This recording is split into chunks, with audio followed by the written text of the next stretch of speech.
Prism 7, premier jeu vidéo du Centre Pompidou, un bel outil pédagogique pour découvrir l'art contemporain.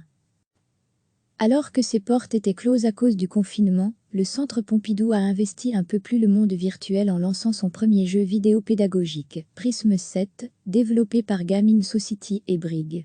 Leur ambition ?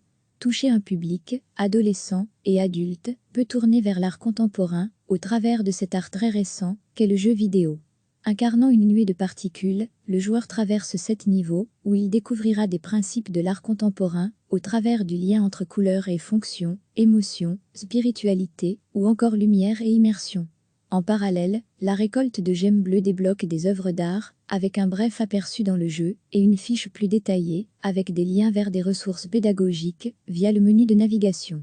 Chaque niveau fait également plus ou moins fortement référence à des œuvres contemporaines célèbres et est accompagné d'une musique spécialement composée pour l'occasion par IRCAM Amplify.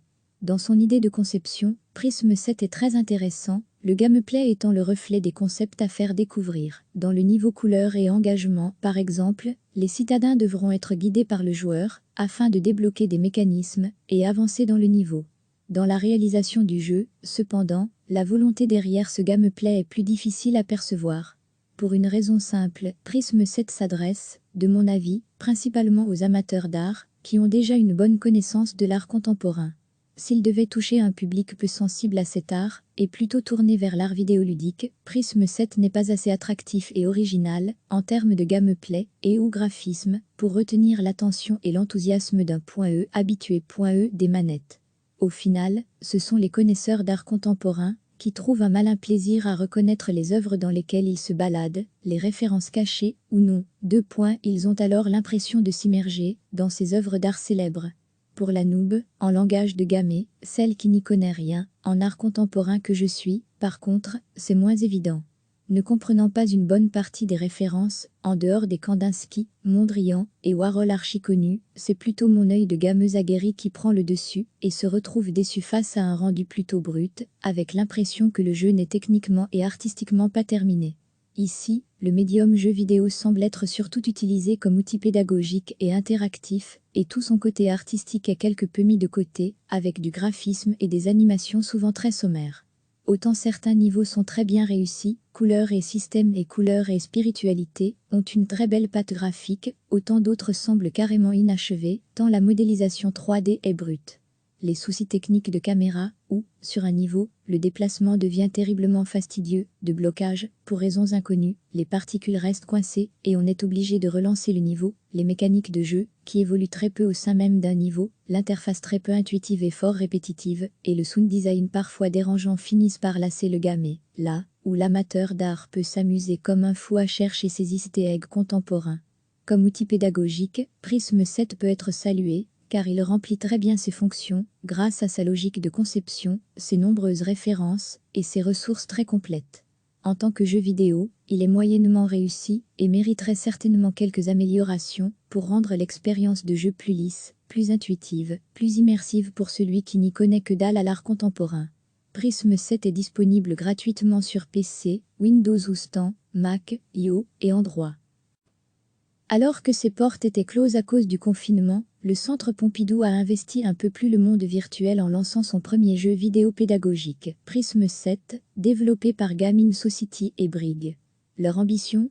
Toucher un public, adolescent et adulte, peu tourné vers l'art contemporain, au travers de cet art très récent qu'est le jeu vidéo.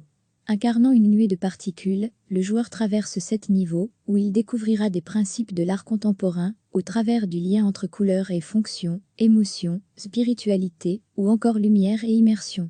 En parallèle, la récolte de gemmes bleues débloque des œuvres d'art, avec un bref aperçu dans le jeu, et une fiche plus détaillée, avec des liens vers des ressources pédagogiques, via le menu de navigation. Chaque niveau fait également plus ou moins fortement référence à des œuvres contemporaines célèbres et est accompagné d'une musique spécialement composée pour l'occasion par IRCAM Amplify. Dans son idée de conception, Prism 7 est très intéressant, le gameplay étant le reflet des concepts à faire découvrir. Dans le niveau couleur et engagement, par exemple, les citadins devront être guidés par le joueur, afin de débloquer des mécanismes et avancer dans le niveau.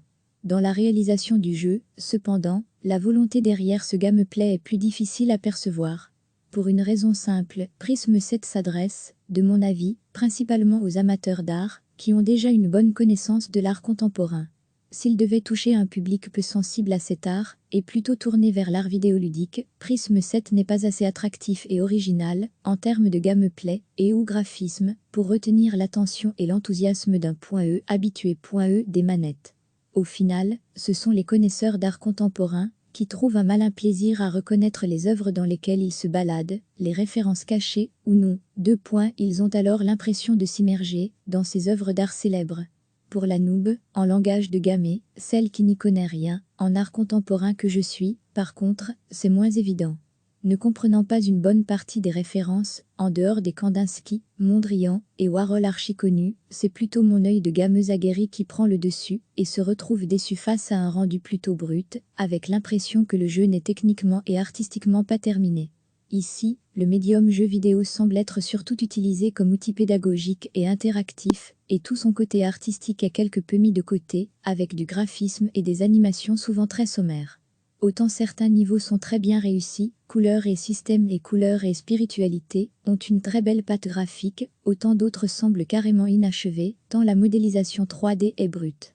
Les soucis techniques de caméra, ou, sur un niveau, le déplacement devient terriblement fastidieux, de blocage, pour raisons inconnues, les particules restent coincées et on est obligé de relancer le niveau, les mécaniques de jeu, qui évoluent très peu au sein même d'un niveau, l'interface très peu intuitive et fort répétitive, et le sound design parfois dérangeant finissent par lasser le gamé, là où l'amateur d'art peut s'amuser comme un fou à chercher ses easter eggs contemporains.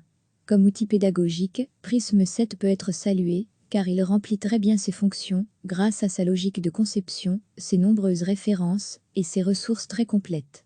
En tant que jeu vidéo, il est moyennement réussi, et mériterait certainement quelques améliorations, pour rendre l'expérience de jeu plus lisse, plus intuitive, plus immersive pour celui qui n'y connaît que dalle à l'art contemporain. Prism 7 est disponible gratuitement sur PC, Windows Outstan, Mac, iOS et Android. Cliquez sur s'abonner pour recevoir les dernières nouvelles.